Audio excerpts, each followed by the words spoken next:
Hi, it's Anne.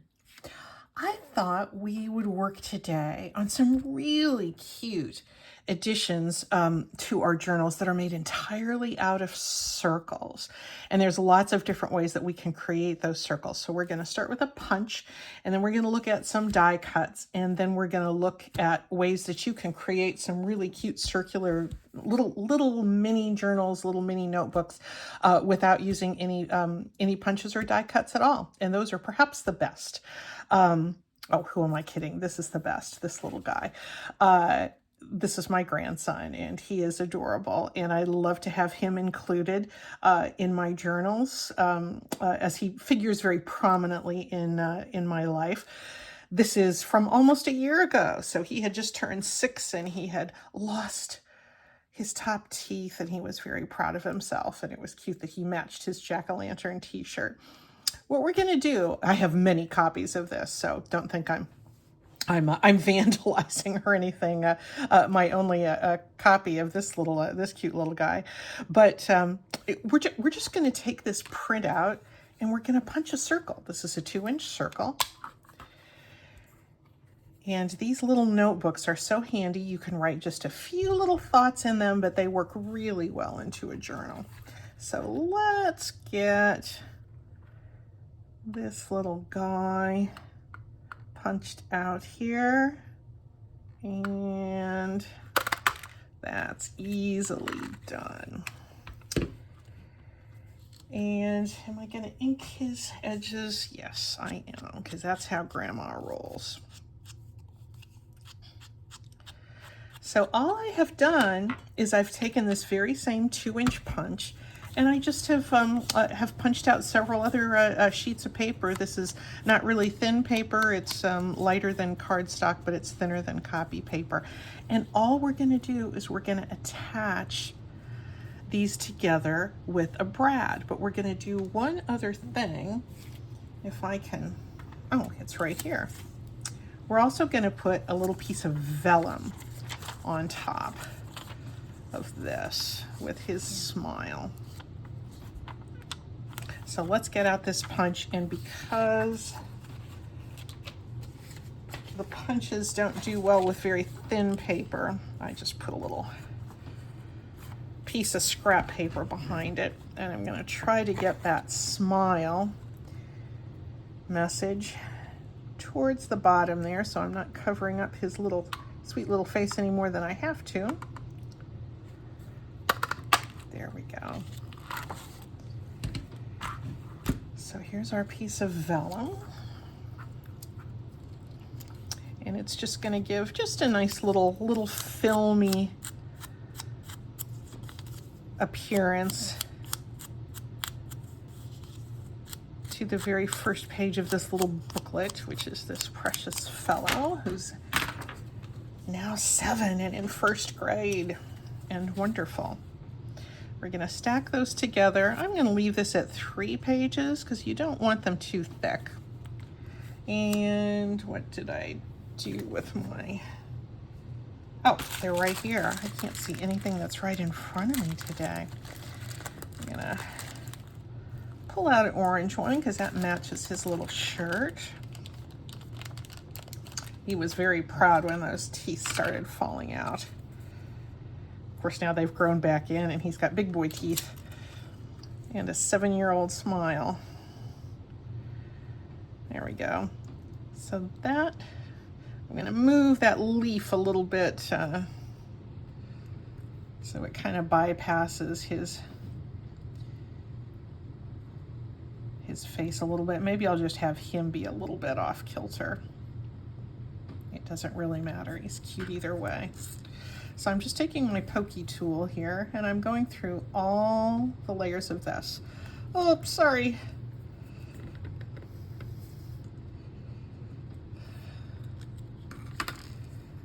And did this go all the way through? It did.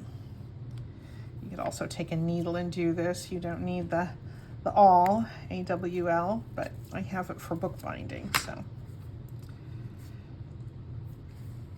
There we go.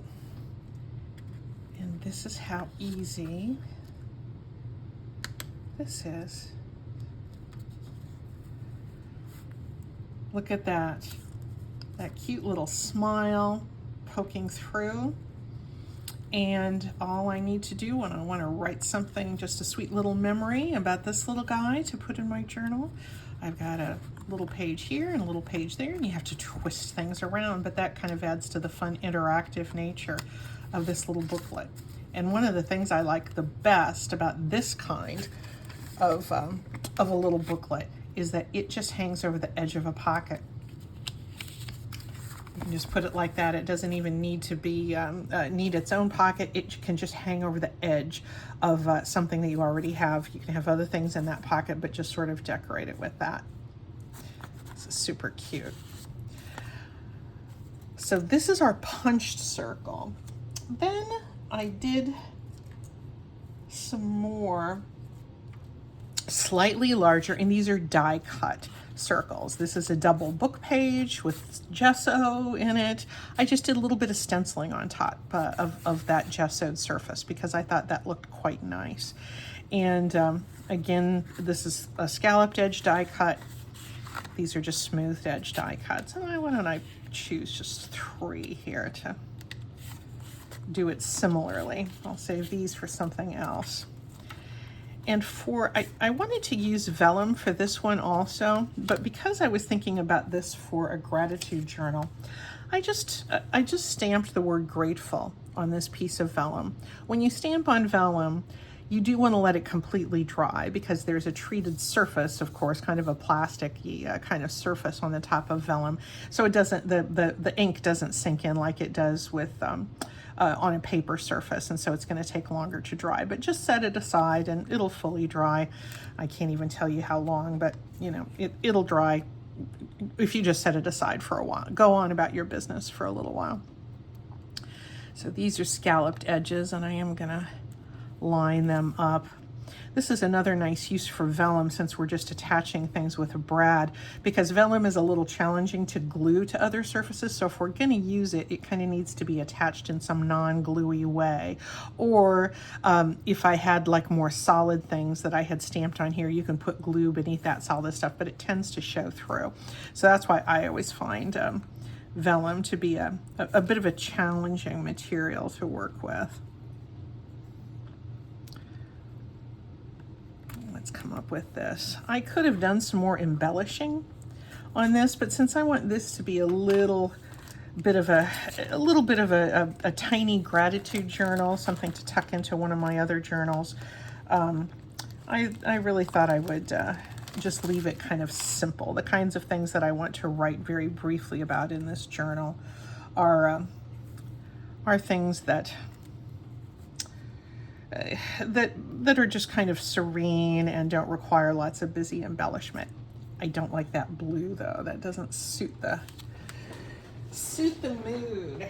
Let's see if I have some other brads here.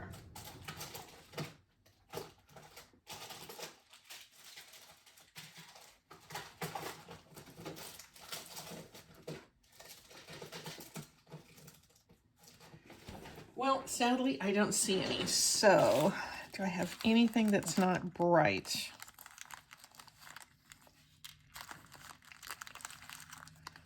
Maybe this pale blue will be okay. I'd rather go with something metallic, but I don't seem to find anything like that right now. Look how simple this is. You have a whole little notebook, and it looks so precious. And it just is, you know, it's just the right amount of space to just write a few little things on it. Just a little bit, and then it all kind of goes back together, and it's fun to hold. And it really is a precious and easy kind of journal. Again, just to tuck over the edge of a pocket like that. I actually used this Grateful stamp several years ago, actually for the very first junk journal I ever did. And it was a gratitude journal, and it was at the end of 2020, and we all know what a horrible year that was, but I was trying very hard to find things to be grateful for. And with little folks like this around, I I didn't have to think too hard about what to be grateful for, even though we couldn't really be together. I could see him out on the porch and in the driveway, and I could write a little bit about my gratitude there. And I really like having this in my journal, even though some of these things are kind of painful to read because we all know what a terrible year that was. I'm glad to have recorded a few small things that I was grateful for. You know, this little one with a flower motif, and you can see I zigzagged around these. I just wrote about some things in my garden that were particularly beautiful. So, you know, we couldn't go anywhere else. We could enjoy the garden at home. I enjoyed some of the cooking projects that Dan and I did, and I enjoyed doing the crafts. I just made a list of the craft projects that really kind of brought me joy that year, and I have these tucked into hanging over the edge of pockets all through that gratitude journal, which is where they're going to go back again soon, and then this will go in the next one. So these were die cut. This was punched. What if you don't have any of those mechanical devices? Well, you have a very, very good option because you can tear a circle and make this very same kind of circular notebook. How can you tear something and have it be perfect? Well, the answer is you can't, but you can come very, very close to not absolute precision, but certainly uniformity in creating a circle by tearing it. So let's do that. This is a double thickness of book page with gesso on it. And this is just, use any size you want, although you don't want things to be too big. These are little tuck-in journals. You don't want them to be enormous. So they're meant to be little. Okay, you can get in and tear this around, and that's what I did for several of them that I made. But I discovered a way that's even easier. You can take, and this is an idea I've seen, and you probably have too, sometimes when people are tearing images out of napkins that they're going to decoupage onto other things, they take a water brush or any kind of a small paintbrush and just sort of paint water on that surface that you want to tear. And I started thinking, I wonder how that would work for tearing a double book page. And it turns out it works pretty good. So I want to show you how that can work. I'm just going to paint on the top of this pencil line, and it's just going to soften up those fibers and make them really easy to tear. I'm going to go on top of it, but a little bit on the inside as well. Now, you don't have to do this. I did several of these very successfully without using the water, but since I discovered it and how easy it was, I wanted to go ahead and show it to you. There we go. Any kind of a little paintbrush will work, but you know, I always have my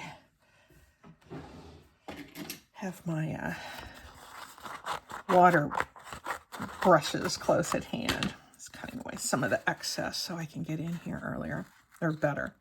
Now I'm trying to tear just on the inside of this line, but it's, you know, you're going to be inking the edges anyway. You can go in and snip if part of the pencil line gets in there, or you can just erase it too. But with that little bit of softening with the water, it makes it quite easy to tear. You just have to really just take your time with it. And again, the idea is not to be precise. You don't have to be precise. This is going to be a little bit of a rustic looking, a little bit of a grungy looking little circular notebook. But that gives us a really, really nice look. And it's a wonderful alternative or something to do in addition to your punched circles or your die cut circles, because it has those same sorts of rough edges that we like elsewhere in our junk journals. Almost there.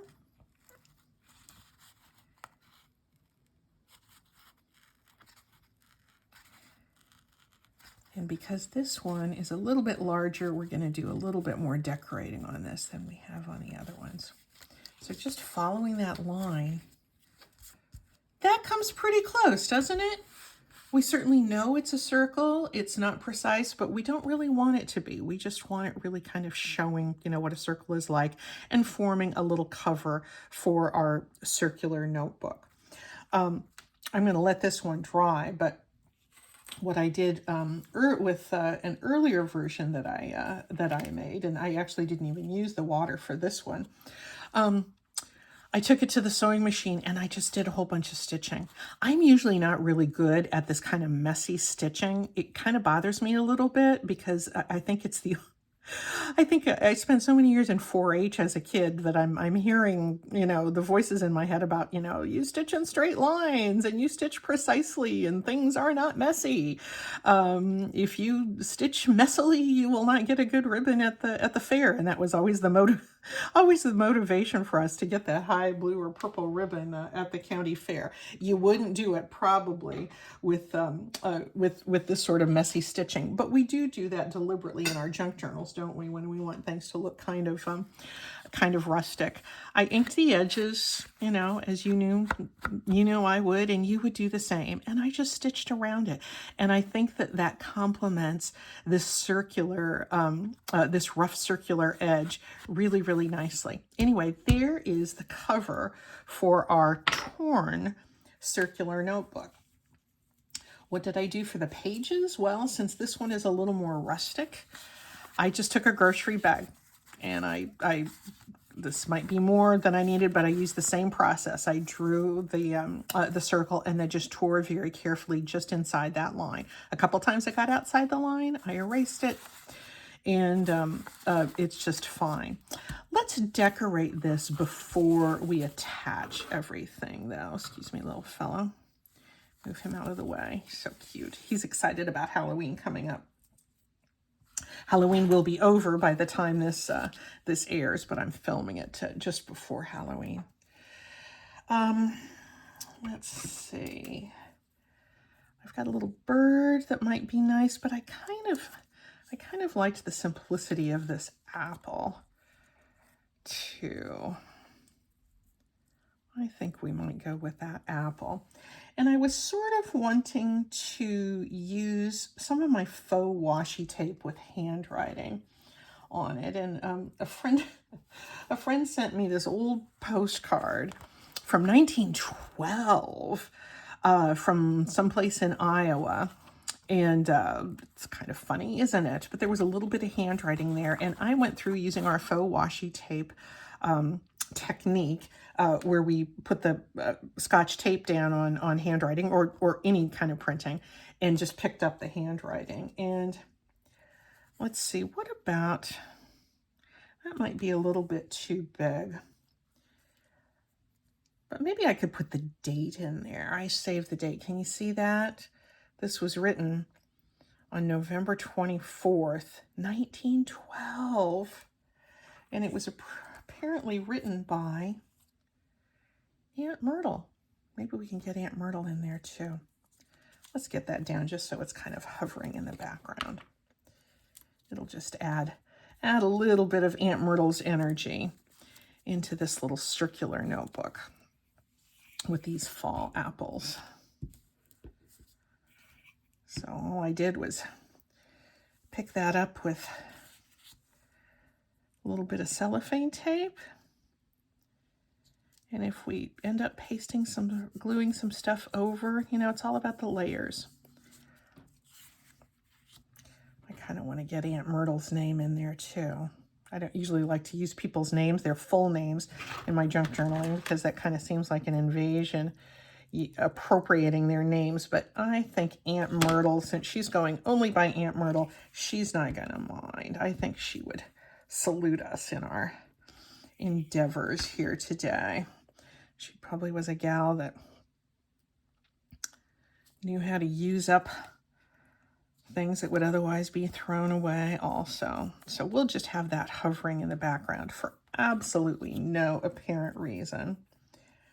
Here's some other bits from Aunt Myrtle. Sure will look for you all Thursday. Hope it's nice weather. Little pre-Thanksgiving note from Aunt Myrtle to whoever received this. So that was thoughtful of her, wasn't it? So let's get this little apple branch there, and I think that's going to be fine. Need a new glue page.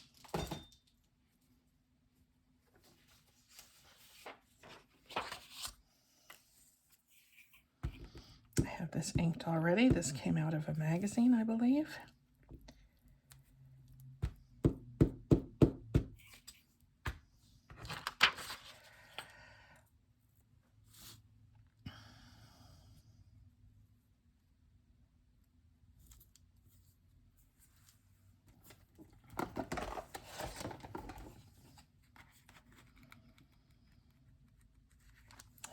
I'm surprised at how much I'm really liking that messy stitching around the edge. It just seems to suit, doesn't it?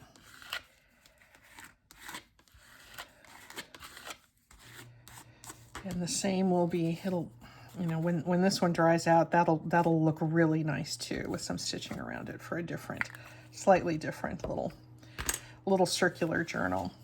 So let's take our 3, maybe we'll do 4 in honor of Aunt Myrtle and her special Thanksgiving.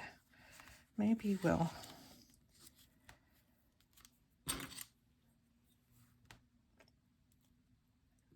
all 3 of those.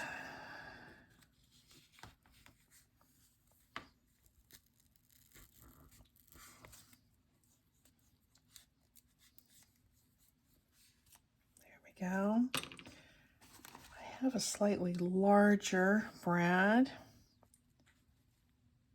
Is that the one I wanted to use? I thought I had set aside another one. I guess that'll be okay. Oh no, here's the one I wanted to use. I actually went over, this one has sort of a greenish hue to it. I went over that with an alcohol marker. And because I didn't want that really strong brass color. And here is something that we can write, just a few little thoughts, a few little things to tuck in our journal. And we'll write about them, and then we'll cover them back up with this little messy circle. And there will be a really special sort of memory or thought that we'll put into this. So this is how we go around in circles, guys. Look at these fun little tiny notebooks that are completely unlike anything else. I want to give credit to Pam at the Paper Outpost, because I'm sure that I got the original idea from her. If I did this in my very first year of junk journaling, I am certain it came from Pam. So, but it's just a great little addition. It's easy, and I think you'll enjoy doing this. Here's one more example.